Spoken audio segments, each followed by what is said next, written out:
What's the idea of leaving our newborn baby to my sister every day? I got a call from my husband while he was at work. I couldn't help but be surprised at the anger in his usually mild-mannered husband's voice. I quickly clarified the situation to clear up the misunderstanding. Huh? Our daughter is sleeping at home. Huh? My husband raised his voice in surprise. One question led to another, and we both were left puzzled. I'll ask my sister-in-law for the truth. I decided to contact my sister-in-law, and a shocking truth was revealed. My name is Linda. I've been married for 3 years to my husband, Bob, who is 1 year older. We were recently blessed with our first child. Our daughter's name is Hannah. Hannah is so adorable, but I'm having a tough time as a first-time mom. Since my parents live far away, I didn't have the option of returning home for childbirth. So, since I was discharged from the hospital, I've been a one-woman show during the day. It wouldn't be an exaggeration to say that I've managed to get by thanks to Bob, who is very attentive to Hannah. Even when he's tired from work, he never complains, whether Hannah is having trouble falling asleep or waking up crying in the middle of the night. I think the fact that Bob is such a mild-mannered person allows me to deal with Hannah with hardly any stress. I was truly grateful for his presence. So, I was taken aback by this sudden call from him, and especially by the anger in his voice. Linda, I just got a call from Mom. What the heck is going on? Huh? Your mom? What do you mean? What's the idea behind leaving your newborn with Marissa every day? Mom has a bad back and apparently Marissa has been taking care of everything all by herself. What?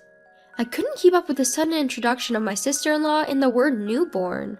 Marissa is my sister-in-law, Bob's sister. She lives about a 15-minute walk away at her parents' house, where she lives with them. She is flexible because she works from home and takes care of her mother. My husband continued his criticism. How can you just leave a baby who's only 3 weeks old? I'd be too worried to do that. Marissa has never taken care of a baby. I understand that you're exhausted after giving birth, but at least consult with me before you leave her with Marissa. His anguished cry made me realize that this was no ordinary situation. Hold on, I have no idea what you're talking about. Marissa is taking care of a newborn? And why did your mom call you? Why do I need to consult with you? What do you mean, why? You've been leaving Hannah with Marissa, haven't you? It's been almost 2 weeks. Marissa hasn't complained because she doesn't want to ruin her relationship with you, but Mom couldn't stand it and called me. I was shocked at Bob's words. It was a story I had no memory of. Because my daughter is right in front of me right now. I had a lot of questions, but I felt it was more important to clear up the misunderstanding first, so I responded immediately. Huh? Our daughter is sleeping at home. She's right in front of me now. Huh? Bob's voice, which had been filled with surprise until a moment ago, raised in astonishment again. What do you mean? I'm as baffled as you are. In fact, I was told it's best not to take newborns out too much, so I haven't really been anywhere besides medical checkups. So, I haven't even been to your family home, and I haven't seen Marissa since she came to visit us after the birth. Huh? Then whose baby is Marissa looking after? I wish I knew. Why would Marissa lie about taking care of my baby? One question just seemed to lead to another. As we both scratched our heads, the chime announcing the end of the lunch break rang over the phone. When I heard the chime, I made a decision. I'm going to reach out to Marissa. I want to understand why she might lie. If she's mistaken and thinks she's taking care of her Hannah, that's a real problem. I'll call Mom too, and, Bob paused before apologizing. Sorry for doubting you. I was just so worried about Hannah. It's okay, you are worried for Hannah, right? Besides, when I told you she's right here, you didn't question it, you believed me. After ending the call, I immediately dialed my sister-in-law's number. Marissa, it's been a while. Do you have a minute? There's something I want to ask. Linda, I have something to say too. Bob and Marissa are close in age. That's why Marissa, despite my sister-in-law, is the same age as me. Marissa and I have always gotten along well since I was dating Bob. We even used to go out together. So I couldn't help but wonder why she hadn't mentioned anything about the situation to me. I couldn't understand why she would lie like that. Well, this is a good time. I just heard from Bob, Marissa. What do you mean you're looking after Hannah? I've never left Hannah with anyone. Huh? Following Marissa's surprised voice, I could hear a baby crying. Apparently, she is indeed caring for a baby. Listening to Marissa's voice, I had a hunch. Marissa wasn't lying. She truly believed she was caring for Hannah. To clear up Marissa's misunderstanding, I started to explain the situation. Hannah's right here with me, sleeping soundly. I really don't understand what's going on, but how did you end up with a baby, Marissa? And why did you think the baby was Hannah? Marissa responded to my question. Last week, Dad just dropped a baby off with me. He said Linda seems to be having a tough time on her own, so you should help her with her baby. My father-in-law? I couldn't help but raise my voice at this astonishing revelation. Then, Marissa dropped another bombshell. Yeah, I was so scared because I've never cared for a baby. I hadn't heard anything from you, Linda, and when I thought about calling you, Dad said, if you call Linda, she'll just get worked up. Don't you have any consideration for your sister-in-law? I also have a job to do even when I'm home. It seemed that all of this started with my father-in-law's lie, but it wasn't clear who the child my sister-in-law was caring for was. I thought asking my father-in-law would clear things up, so I asked Marissa if he was home. However, it seems he's out right now. Lately, he comes back home in the late evening, picks up the child she's been looking after, saying he's going to return her to Linda, and then leaves again. And apparently, he comes back in about 20 to 30 minutes. Frustrated that my father-in-law was using me and my daughter to lie, I felt like confronting him directly. I get it, I'll need to talk with Bob, but we might come over tonight, I said and hung up the phone. I emailed my husband about what I heard from his sister. I think it's better to ask Dad directly, was the reply, so when Bob got home, we headed over to my in-laws. On the way, Bob shared the conversation he had with his mother. Mom was pretty upset too. To find out that the child she thought was her grandchild wasn't, that's a big shock, ain't it? I didn't think Hannah's first meeting with everyone would be like this. It's complicated. His mother had a bad back, so she hasn't met our daughter yet. I was hoping to introduce Hannah as soon as she was ready to go out after a month. But instead, I'm upset that we're having to introduce her during such a mess. When we arrived at my in-laws, my mother-in-law and sister-in-law were there, both looking bewildered. As we came in, Marissa opened her mouth. Bob, Linda, Dad said he was going to return the child we've been looking after, but he hasn't come back yet. I understand. Mom, despite the circumstances, this is our daughter, Hannah. Bob introduced our daughter, and I moved Hannah closer to my mother-in-law. Seeing Hannah, my mother-in-law's face softened. She's adorable. She looks just like Bob when he was born. I'm so glad to finally meet her. And Linda, you've done so well. I'm sorry you've been caught up in all this. It's okay. I'm just as confused as everyone else. As I said that, Marissa continued. I don't understand it either. Who is this child Dad has been looking after? I don't know why he's lying, and I've been working so hard thinking that child was Hannah. He should consider how I feel too. Like me, Marissa seemed frustrated with our father-in-law. Trying to lighten the mood, Bob interjected. Before that, Marissa, you've met Hannah. You should have noticed it's a different baby. Well, don't all babies look similar? I thought I felt something odd, but I thought maybe their faces change over a few days. Marissa hastily began to defend herself. That's when our father-in-law came back. I'm back. Wait, why are Bob and Linda here? From our father-in-law's panic, it was clear this whole thing was his lie. The rest of us seemed to agree, and we all gave him hard stares. Unable to stand the tension, our father-in-law started to stumble over his words.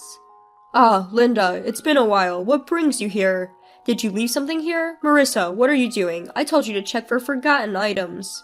I was furious at our father-in-law for using me and my daughter's names to lie and then blaming Marissa. I subconsciously gripped my daughter tighter. Both my husband and my sister-in-law seemed to feel the same way, their fists shaking with tension.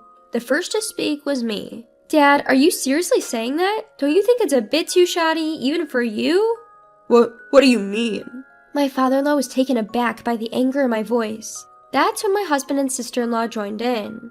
Dad, explain yourself. Linda has never babysat Hannah. Why would you lie like that? There must be a reason for someone to babysit a stranger's newborn, right?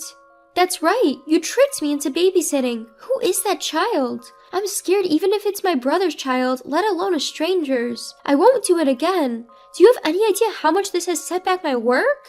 With the two of them firing off at high speed, our father-in-law was at a loss for words. While the three of us were glaring at him, wanting to know the truth, my mother-in-law was different.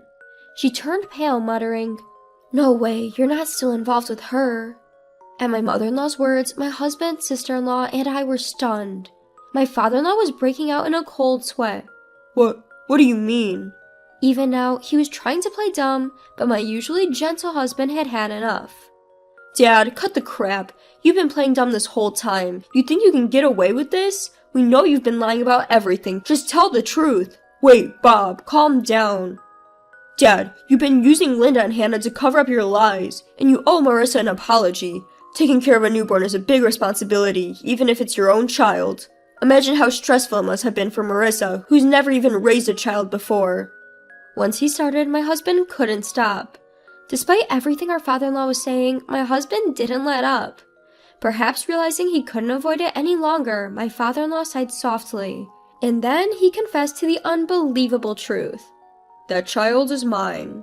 At our father-in-law's words, my husband lost all of his momentum, his mouth hanging open in shock. Marissa and I were also stunned into silence. The one who broke the silence was my mother-in-law. Her voice was trembling and her eyes were wet. I knew it, you're still involved with her. I was a fool to forgive you back then. Back then? My husband asked, confused. In response to his question, our father-in-law's face turned even paler. Ignoring him, my mother-in-law started explaining. He had an affair. It was around the time you two were getting married, so about 3 years ago? He promised me he would never do it again, so I forgave him. But now, that's why I thought Hannah looked a bit like Bob. She's his blood after all. I thought she was my real grandchild. Unable to hold back any longer, my mother-in-law started to cry. Seeing her like this, I could feel my anger towards my father-in-law rising. My husband regained his momentum and started to lash out at our father-in-law. You're the worst, Dad. You didn't just lie to us, you betrayed Mom twice. How could you do such a thing? I can't believe that a person like you is our father. Bob's shout was followed by Marissa. What do you mean by my child? Are you kidding me? You had a child with your mistress and left it with me? I can't believe it. How can you calmly do such a thing? It's too disgusting. I don't want to see your face ever again. Despite the harsh words from his own children, father-in-law just chuckled and said, Calm down. There's nothing we can do about what's already happened. The mistress didn't want to marry me or anything like that. She just didn't have any money, so she had to work. In the meantime, I had to take care of the child. I couldn't bear the sight of my father-in-law laughing and saying these words. Stop it, you worthless man. What you did isn't a laughing matter. A person has been born. Do you understand the gravity of that at your age? When I, who had been silent all along, raised my voice, my father-in-law seemed to lose his footing and fell on his rear end right there, but no one offered to help. Instead, Bob and Marissa started hurling insults. You shitty old man, you're no longer our father. I can't stand you physically. I don't want to see your face ever again. Even when confronted by their words, my father-in-law still tried to brush it off, saying, Don't say things like that. Seeing this, my mother-in-law sighed dramatically and glared at my father-in-law. I don't have the confidence to keep up with someone like you anymore. Let's get divorced. Wait, didn't you forgive me last time?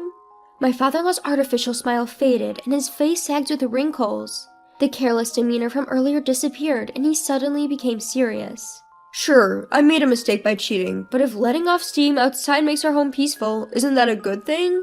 Besides, how are you going to survive without me? You've always been a housewife, you probably don't have any money, right?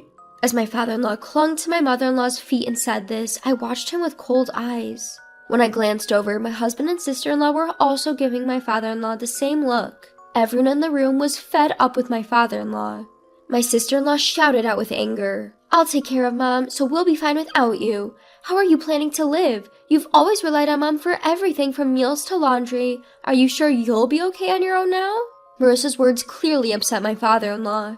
He looked at my mother-in-law with pleading eyes. You wouldn't abandon me, would you? We've been together for decades. You can't imagine life without me, can you? However, my father-in-law's hopes were quickly dashed. My mother-in-law shook off his arm that was clinging to her leg. Stop joking. How much do you need to belittle people to be satisfied? Who do you think wants to be with a cheater? I'm going to divorce you right now. If you like her so much, why don't you go be with your mistress? What? Wait, let's talk. We can work it out. That woman was just a fling. The only one I love is you. My father-in-law, clinging to my mother-in-law, is once again the target of my sister-in-law's angry voice. Enough! Talking to someone who has no intention of reflecting on their actions is pointless. We're leaving this place soon. Of course, Mom is coming with us. Until we're gone, Dad, you better not come home. I never want to see your face again. Now scram! With that, Marissa tries to forcefully usher my father-in-law outside. Even then, my father-in-law didn't budge, so ultimately, Bob had to physically drag him out. Please wait. Give me another chance. Just one more. My father-in-law was shouting this until the end, but no one paid any attention. Afterwards, as Marissa had predicted, my father-in-law's life became a mess, unable to do even basic chores. Unable to endure living in his increasingly cluttered and dirty house, he tried to rely on his mistress, but it seemed she turned him away at the door. The mistress apparently has no intention of marrying my father-in-law either. Since there was no one left to look after the children, the mistress became unable to go to work, and with no income, she started demanding that my father-in-law compensate for the alimony. Currently, they are even going to court to dispute matters such as child support. Meanwhile, my sister-in-law and mother-in-law moved to an apartment not far from our house. As more than a month has passed since the birth, I've started visiting them with Hannah more frequently. I've continued my friendly relationship with Marissa as if nothing has changed, and my relationship with my mother-in-law is also good. From now on, I plan to do my best to raise my daughter with the help of my husband, my sister-in-law, and my mother-in-law.